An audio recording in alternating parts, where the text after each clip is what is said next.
अस्सलाम वालेकुम, ये this is Jawad and welcome back to another video. तो फाइनली इंग्लिश की वीडियो ले आए हूँ। आपके बहुत ज़्यादा कमेंट्स आ रहे थे, तो यहाँ पे आज इस वीडियो में हम इस टोटल पेपर पैटर्न और सारी चीज़ों को डिस्कस करेंगे और ग्रामर को, और अगली वीडियोस जो आएंगी एसएलओस बेस्ड सारी चीज़ें एक एक करके डिटेल से डिस्कस करेंगे। तो चैनल पर नए हो तो सब्सक्राइब कर लो। चलो स्टार्ट करते हैं। सबसे पहले हमारे पास जो हमारा सेक्शन ए आता है, इसमें हमारे पास ये एमसीक्यूज़ आएंगे 20 एमसीक्यूज़, और टाइम कितना होगा जी 25 मिनट। तो आपने करेक्ट बबल को फिल करना है, और इसमें जो सारे एमसीक्यूज़ हैं सारे ग्रामर बेस्ड आएंगे। कोई एमसीक्यूज़ आपकी बुक से जो ग्रामर के अलावा वाला है वो नहीं आएगा। इसी तरह यहाँ पे ग्रामर आपको कैसे पता चलेगा कि कौन कौन सी है, ये मैं आपको यहाँ से ही बता दूंगा और अलग से एक वीडियो बना के बता दूंगा। तो मेजर ऑफ यहाँ पे जो हमारे पास, मैं आ जाता हूँ इसके सोल्यूशन में ही। तो majority of our students are following the same rut in terms of choice of their career. तो इसका आपने सिनोनिम में लिखना है। आपको एमसीक्यूज़ आ सकता है जिसमें आपने क्या लिखना होगा जी, चीज़ का सिनोनिम। तो सिनोनिम का मतलब होता है सेम मीनिंग, उसका अपना जो दूसरा मीनिंग होता है वो आपने लिखना है। तो इधर रट का मतलब है ट्रैक। और उसके बाद O wild west wind thou breath of autumn being which one of the following is a poetic device. तो आपको पोएटिक डिवाइसेस और से क्या आ सकता है जी, एमसीक्यूज़ के पर्सोनिफिकेशन, मेटाफॉर, आयरोनी, सिमिली, ये आपको पता होनी चाहिए ग्रामर में। इसी तरह जो तीसरा क्वेश्चन है, which are the following sentence amplifies alliteration. तो आपको तीसरी ग्रामर की क्या चीज़ आनी चाहिए जी, एलिट्रेशन। तो इसमें हमारे पास करेक्ट ऑप्शन के आगे लगा हुआ है बबल। और उसके बाद anti climax is a situation in a play और story that release tension after. तो यहाँ पे आपको क्लाइमैक्स और एंटी क्लाइमैक्स का भी पता होना चाहिए कि वो क्या होता है। इसी तरह आइडेंटिफाई ट्रांजिशनल डिवाइसेस आपको पता होनी चाहिए कि वो क्या होती हैं। और उसके बाद when he made insolent remarks toward his classmates the teacher took him to the task. तो इसमें आपने क्या लिखना है जी, एंटोनिम। एंटोनिम का मतलब होता है उलट, उसका मुतजाद। तो यहाँ पे इंसोलेंट का मतलब है रिस्पेक्टफुल, उसका जो एंटोनिम है वो। और आपको सिनोनिम आने चाहिए, एंटोनिम आने चाहिए। उसके बाद जो फॉलोइंग, इसमें आपको एडजेक्टिव क्लॉज का भी पता होना चाहिए ग्रामर में। उसके बाद जो आगे ग्रामर में हमने करना है कि पास्ट इंडेफिनिट टेंस आपको पता होना चाहिए। और उसके बाद वजह तो फॉलोइंग सेंटेंसेस कंटेन, आपको प्रेजेंट और पास्ट पार्टिसिपल दोनों पता होने चाहिए। उसके बाद आपको एम्फेटिक प्रोनाउन पता होना चाहिए कि क्या है। और करेक्ट ऑप्शन मैं इसलिए नहीं पढ़ा, आगे लगे हुए हैं, आप खुद देख लें। उसके बाद यहाँ पे हमें इन्फर द करेक्ट ऑप्शन। तो आपको चीज़ों के करेक्ट ऑप्शन यहाँ से इन्फर करने आने चाहिए। जिस तरह Harry face turn red as he started to yell balling his hand up into a shaking fist. तो हैरी इज़ एंग्री, यहाँ से इसका मीनिंग यही है। तो डेफिनेटली एक्साइटेड भी नहीं था, भूखा भी नहीं था, खेल भी नहीं रहा था, गुस्से में ही था। ये इन्फर करना होता है मीनिंग। उसके बाद जो आपको चीज़ें पता होनी चाहिए फॉलोइंग सेंटेंसेस में, जो एपोस्ट्रोफीज़ हैं ये पता होनी चाहिए कि इनको करेक्ट प्लेस किस तरह करते हैं। तो इसमें जो करेक्ट प्लेस हुई है, द टू बॉयज़ के बाद आता है कॉमा, और bags were lying at the river's edge. और उसके बाद आपको एडजेक्टिव फ्रेज़ का पता होना चाहिए इसमें, कि ग्रामर में एडजेक्टिव फ्रेज़ क्या होती है। इसी तरह आपको ट्रांजिटिव वर्ब का पता होना चाहिए कि वो क्या होती है। और उसके बाद जेरेंट फ्रेज़ का आपको ग्रामर में पता होना चाहिए। उसके बाद अंडरलाइन पार्ट के आपने बताना है कि वो क्या है। एडवर्ब नाउन क्लास आपको पता होनी चाहिए, एडजेक्टिव फ्रेज़, एडवर्ब क्लास और एडवर्ब फ्रेज़ ग्रामर में। इसी तरह आपको जो सेंटेंस है इसमें आपको प्रेडिकेट, क्लॉज, फ्रेज़ और सेंटेंस का पता होना चाहिए। इसी तरह आगे आएँ तो यहाँ पे अंडरलाइन वर्ड में आपको ये एडवर्ब्स पता होने चाहिए, जिस तरह एडवर्ब ऑफ मैनर है, डिग्री है, एडवर्ब ऑफ फ्रीक्वेंसी वगैरह, ये सारे पता होने चाहिए। इसी तरह आपने अंडरलाइन वर्ड में proper noun, abstract noun, material और कलेक्टिव नाउन भी आपको पता होना चाहिए। और इस तरह आपको सिंपल, कॉम्प्लेक्स, कंपाउंड और कंपाउंड कॉम्प्लेक्स सेंटेंसेस का भी पता होना चाहिए।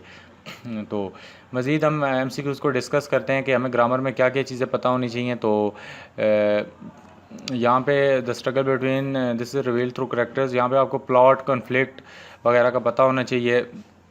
उसके बाद यहाँ पे आपको राइथमिक क्वालिटीज़ ऑफ लैंग्वेज का पता होना चाहिए, जो राइम करती हैं। इसमें जो पोइट्री, प्ले, लेजेंड और मिथ का पता होना चाहिए। उसके बाद एलिट्रेशन का आपको पता होना चाहिए, ये आपको मैं पहले ही बता चुका। उसके बाद सिनोनिम आपको फिर एमसीक्यूज़ में पूछेगा। और फ्रेजल वर्ब्स आपसे पूछ सकता है, आपसे सूटेबल, ये आपको आना चाहिए। इसी तरह हमारे पास सिमिलर मीनिंग वाले वर्ड आपको जो सिनोनिम है वो पता होने चाहिए। इसी तरह हमें करेक्ट पैसिव वॉइस आपको पता होनी चाहिए जी। और उसके बाद कंडीशनल पता होने चाहिए। और उसके बाद हमें जेरेंड पता होना चाहिए, हमने पहले भी डिस्कस किया है। एडजेक्टिव और एडजेक्टिव फ्रेज़ वगैरह सारी आनी चाहिए। इसी तरह यहाँ पे करेक्ट ऑप्शन आपको अप्लाई करने आने चाहिए कि कौन कौन से। ही lives in Saddar at Rawalpindi, I think so ये फर्स्ट वाला ही है। तो उसके बाद यहाँ पे आपको इसमें करेक्ट इन्फरेंस आपको पता होनी चाहिए कि क्या होती है, किस तरह उसको हम प्लेस करते हैं। और उसके बाद यहाँ पे आपको सूटेबल ग्रुप ऑफ आर्टिकल्स आपको लगाने आने चाहिए। और इसके बाद अंडरलाइन पार्ट में आपको ये नाउन की सारी चीज़ें काउंटेबल, एब्स्ट्रैक्ट या ऑलरेडी मैं बता चुका हूँ। उसके बाद आपको इंडेफिनिट प्रोनाउन, रिफ्लेक्सिव, डिमॉन्स्ट्रेटिव और रिलेटिव प्रोनाउन के बारे में भी पता होना चाहिए ग्रामर में। मज़ीद आगे चलें तो हमें यहाँ पे फ्रेजेस के बारे में सारों का पता होना चाहिए और क्लॉजेस के बारे में। उसके बाद नाउन फ्रेज़ वगैरह जिस तरह आ गई। और उसके बाद यहाँ पे आपको ये फैंटेसी, मिथ वगैरह इन चीज़ों का पता होना चाहिए और प्लॉट प्ले वगैरह का भी पता होना चाहिए। इसी तरह तीसरे MCQs में आते हैं और इधर से भी देखते हैं कि मज़ीद क्या ग्रामर है कि जो हम MCQs में पूछ सकते हैं। तो सिनोनिम दोबारा रिपीट हो चुका है। तो इसी तरह यहाँ पे हमारे पास फिगर्स ऑफ स्पीच भी हमारे पास दोबारा रिपीट हो चुके हैं। पर्सोनिफिकेशन भी वही चीज़ है, आपको बता चुका। क्लाइमेक्स वगैरह ये सारी चीज़ें स्टोरी में जो भी आती हैं ये भी आपको पता होनी चाहिए। ट्रांजिशनल डिवाइसेस ऑलरेडी रिपीट हो चुके हैं, ये आपने सारे करने हैं। उसके बाद आपको एंटोनिम आप बता चुका हूँ। और हमारे पास ये जो रेफरेंस हैं ये आपको पता होने चाहिए। एनाफोरिक, कैटाफोरिक वगैरह ये क्या होते हैं। इसी तरह आपको फ्यूचर परफेक्ट टेंसेस आपको सारे ही आने चाहिए तकरीबन। उसके बाद आपको जेरेंड का बता चुका हूँ, इंडेफिनिट प्रोनाउन का बता चुका हूँ। और उसके बाद यहाँ पे correct meaning of underline word आपको पता होना चाहिए। और पंक्चुएशन आपको सही करनी आनी चाहिए। और एडजेक्टिव क्लॉज आपको बता चुका हूँ। इंट्रांजिटिव और ट्रांजिटिव वर्ब पता होना चाहिए और पार्टिसिपल फ्रेज़ पता होना चाहिए। इसी तरह आपको नाउन क्लॉज और ये सारी फ्रेजेस पता होनी चाहिए। इसी तरह अगर आगे आए एडवर्ब ऑफ डिग्री और बाकी सारे एडवर्ब भी पता होने चाहिए। इस तरह आपको एब्स्ट्रैक्ट नाउन, कलेक्टिव नाउन वगैरह ये आपको ऑलरेडी बता चुका हूँ। और इसी तरह आगे सिंपल कॉम्प्लेक्स सेंटेंसेस भी आपको बता चुका हूँ। तो यहाँ पे हम चलते हैं अपने सब्जेक्टिव की तरफ। तो देखते हैं कि इसमें क्या है। सेक्शन बी आएगा आपको 40 नंबर का, जिसमें आपने पैसेज को रीड करके क्वेश्चन नंबर 2 में क्वेश्चन के आंसर देने होंगे। जो क्वेश्चन नंबर 1 है हमारे पास कंपलसरी है, तो जिसके हमारे पास 8 नंबर हैं और बाकियों के 4 नंबर हैं। तो 5 4 28 बन जाएगा और 8+। तो आपको पैराग्राफ में से मुश्किल अल्फाज की मीनिंग आने चाहिए। जो इंपॉर्टेंट पैराग्राफ में आपको बताऊंगा तो ये मीनिंग वाला क्वेश्चन लाजमी आता है पैराग्राफ से, इससे आपको छुटकारा नहीं है। इसी तरह क्वेश्चंस में आए तो ये आपको जो समरी राइटिंग वाला क्वेश्चन है ये लाजमी आएगा और ये 8 नंबर का होगा, कंपलसरी होगा, ये आपने करना ही करना होगा। तो समरी लिखनी आनी चाहिए। अगर आपको समरी लिखनी नहीं आती तो मुझे नीचे बताओ, वीडियो के नीचे कमेंट करो, तो मैं नीचे इस पर वीडियो बना दूँगा। उसके बाद what is the significance of change in real life, तो यहाँ पे आप इसको देख सकते हो। यहाँ पे इसका आंसर ऊपर ही पैराग्राफ में दिया होता है। तो यहाँ पे हम यहाँ से इसको निकाल सकते हैं। इधर हमें सिग्निफिकेंस ऑफ क्या था, चेंज इन रियल लाइफ। तो इधर एवरी बॉडी चेंजेस से इसको आप अगर ले सकते हो तो यहाँ से ऑलवेज टेक टाइम और रिफ्लेक्ट ऑन कैरियर पाथ, तो आप इसको छोटा मोटा करके हैप्पीनेस तक करके अपनी वर्डिंग में लिख सकते हो। इसी तरह explain why it is necessary to know about your needs and wants before deciding a profession. तो एक क्वेश्चन का आंसर डबल भी हो सकता है। तो इट इज़ नेसेसरी से यहाँ से ही हमें मिल जाएगा कहीं, तो इस वाले को मैं रेज़ करता हूँ और यहाँ पे हम इसको ढूंढ लेते हैं। तो यहाँ पे हमें कहीं ना कहीं मिल ही जाएगा। क्या था question, why it is necessary to know about your needs before deciding a profession. तो इसका भी यही है, एवरीबॉडी चेंजेस। यहाँ पे हमने लोग, तो यहाँ से हमारे पास dislike, make a list of your like and dislike, यहाँ से ये लेकर आपका ये हैप्पीनेस तक आएगा। तो उसके बाद हमारा क्वेश्चन नंबर जो 4 है, why it is important to identify your interest before choosing the occupation. तो इसका ये यहाँ से होगा, after you identify your interest for occupation, for example यहाँ से लेकर ये ऑन तक इसको अपनी वर्डिंग में करके छोटा करके लिखोगे। उसके बाद हमारे पास ये सारे आगे बने हुए हैं, मैं आपको यहाँ से ही पढ़वा देता हूँ। तो ये आपकी क्वेश्चन है समरी, आपकी समरी राइटिंग का। ये आपने सबसे पहले टाइटल ऊपर लिखना है और उसके बाद इसके जो समरी है इतनी कुछ होगी। बाकी ये क्वेश्चंस के आंसर ये लिखे हुए हैं, आप इनको यहाँ से देख लो। उस तरह हमारा ढूंढने में बहुत टाइम ज़ाया होगा, वैसे एक दो ढूंढ के बता दिए हैं कि ये आपको ऊपर से ही मिल जाएंगे। तो इतने इतने आपने आंसर लिखने हैं, तब आपको 4 नंबर मिलेंगे। दो दो लफ्ज़ अगर आपने लिख दिए तो आपको कोई नंबर नहीं मिलेंगे। तो ये मैंने क्वेश्चंस को हाईलाइट कर दिया है, तो आप इनको देख के इनके आंसर देख सकते हो कि कितने बड़े बड़े आंसर आपने लिखने हैं। तो इसी तरह ये जो मीनिंग्स हैं आपने इस तरह पीछे वर्ड्स लिखने हैं और आगे इनके प्रॉपर मीनिंग लिखने हैं। अगर क्वेश्चन नंबर 3 की बात करें, हम इधर चले जाते हैं वापस। तो इसमें आपको एक पोएटिक लाइंस आएंगी, जो पोएम आएगी, इसमें आपको क्वेश्चन आंसर लिखने होंगे।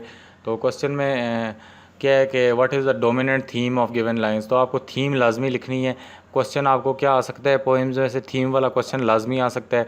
उसके बाद what kind of people are good in the world according to the poet, तो वो कहता है कि जो हमारे पास the good in the world only those are ready to be useful to others who are, तो इसमें वही है कि जो लोग दूसरों के काम आते हैं वो हमारे पास गुड हैं। तो उसके बाद 2 राइमिंग वर्ड्स आपने लिखने हैं इनके डार्क और शाइनिंग के लिए। तो डार्क के आगे स्पार्क लिख दो, शाइनिंग के आगे माइनिंग लिख दो, तो ये राइमिंग वर्ड्स हो गए। उसके बाद आपको चॉइस दी गई है कि आप ये पोएम नहीं करना चाहते तो दूसरी पोएम्स के क्वेश्चन कर सकते हैं। इसमें देखो फिर थीम वाला क्वेश्चन आपको लाजमी आ सकता है, यहाँ पे हमारे पास दिया हुआ है, तो थीम वाले क्वेश्चन को आपने नहीं छोड़ना।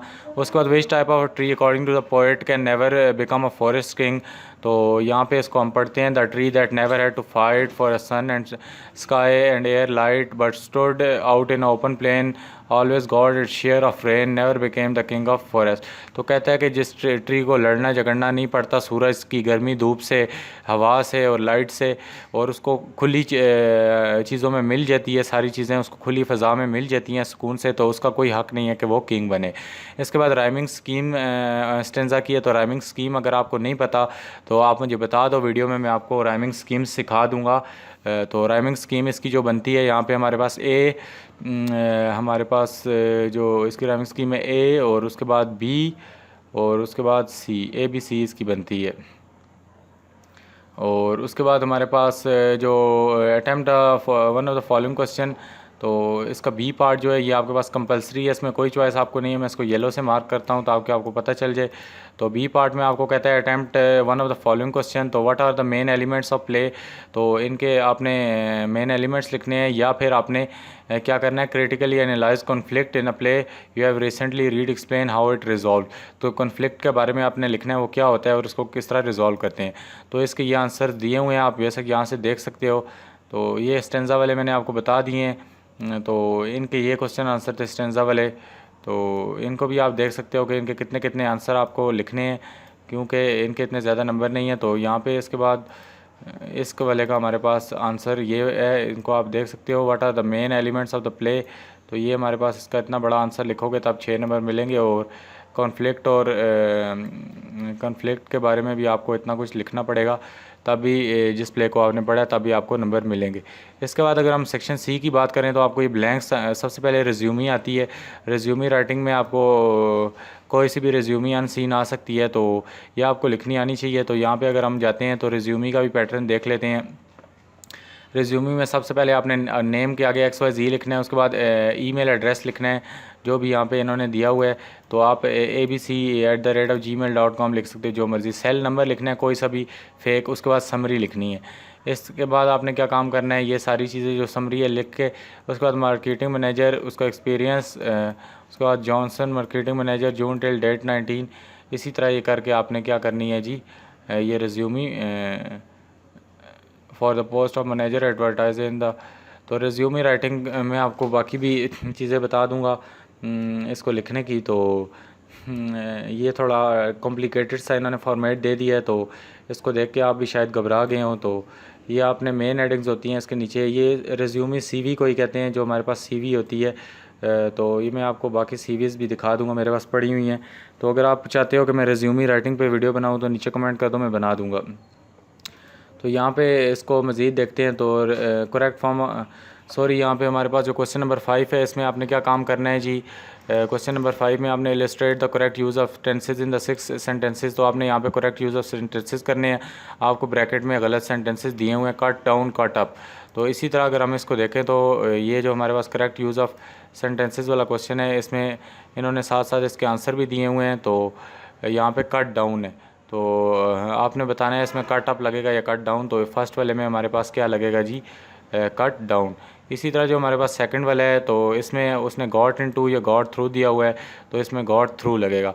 ये बहुत आसान हो गया कि उन्होंने करेक्ट ऑप्शन भी आपको दिया है। इसी तरह ये आपको गेव इन या गेव अवे, तो यहाँ पे गेव अवे लगेगा। ये आपने खुद सेंस करने हैं, बाकी मैं इसकी आपको प्रैक्टिस करा दूंगा। उसके बाद यहाँ पे लुक डाउन अप या लुक फॉरवर्ड टू, तो यहाँ पे लुक डाउन अपॉन है। इसी तरह 5 वाले को देखो तो यहाँ पे हमारे पास इसका आंसर वॉट अप है। 6 वाले को देखो तो इसका आंसर हमारे पास लुक अप है। 7 वाले को देखो तो हमारे पास इसका सेट आउट है। तो इस तरह आपने इनमें से कोई से 6 करने हैं। तो ये आपको कितने दिए हुए हैं, 8 दिए हुए हैं।